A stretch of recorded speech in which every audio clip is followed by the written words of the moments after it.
Halo sahabat pembelajar, dalam video ini kita akan membahas topik penting di dunia psikologi dan terapi, normalitas dan patologi. Apa sih sebenarnya perilaku yang dianggap normal? Dan kapan perilaku jadi abnormal atau bermasalah?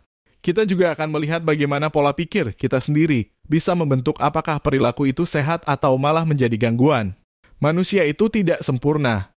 Kita cenderung punya banyak keterbatasan, pola pikir yang tidak selalu logis dan terkadang bertingkah aneh. Ini sebenarnya hal yang sangat wajar. Ketidaksempurnaan ini bukan hanya sesuatu yang harus diterima, tapi juga bisa menjadi sumber kekuatan unik kita. Dalam psikologi, tidak ada manusia yang sempurna dan memang tidak perlu sempurna untuk bisa hidup dengan baik. Normal dan abnormal bukanlah istilah yang mutlak. Misalnya anak yang marah karena keinginannya tidak dipenuhi, itu bisa jadi wajar dan adaptif.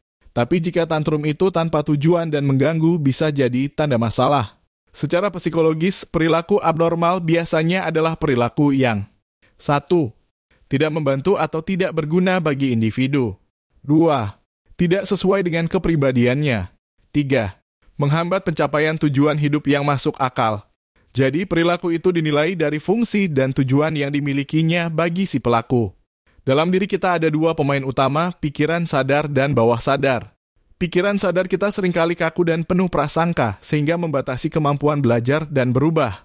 Sebaliknya, pikiran bawah sadar menyimpan banyak potensi dan intuisi yang seringkali bisa membantu kita menghadapi masalah secara lebih kreatif dan fleksibel. Ketika pikiran sadar terlalu dominan, kita bisa mengalami kebingungan, stres, dan gangguan yang membuat kita sulit berfungsi optimal. Sejak kecil, kita membentuk pola pikir dan keyakinan yang menjadi benteng mental. Benteng ini melindungi kita dari ide atau pengalaman yang mengancam. Namun kekakuan ini juga membuat kita sulit berubah walau perilaku atau pola pikir itu sudah merugikan. Terapi yang mencoba memaksa perubahan seringkali gagal karena benteng ini terlalu kuat. Manusia punya cara-cara tak sadar untuk melindungi diri dari rasa sakit emosional disebut mekanisme pertahanan. Misalnya, 1. Represi menghapus ingatan atau perasaan yang menyakitkan dari kesadaran. 2. Disosiasi memisahkan sebagian diri untuk menghindari konflik batin. 3. Proyeksi menyalahkan orang lain atas perasaan negatif diri sendiri.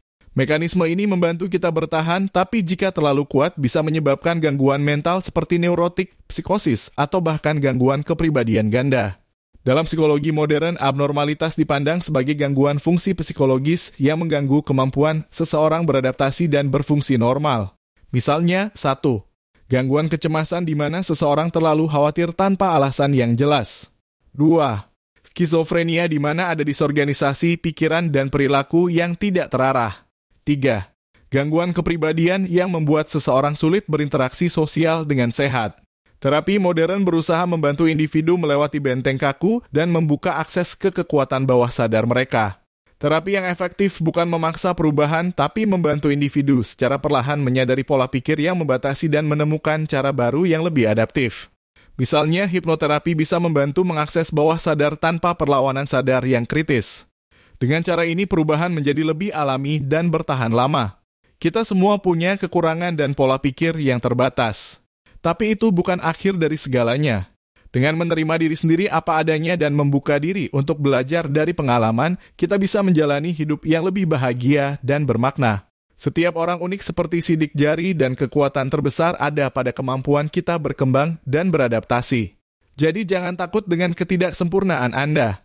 Itu bagian dari perjalanan manusia. Terima diri Anda, buka pikiran dan hati, dan teruslah tumbuh menjadi versi terbaik diri Anda. Terima kasih sudah menonton, jangan lupa like, subscribe, dan share video ini kalau kamu merasa terbantu. Sampai jumpa di video berikutnya.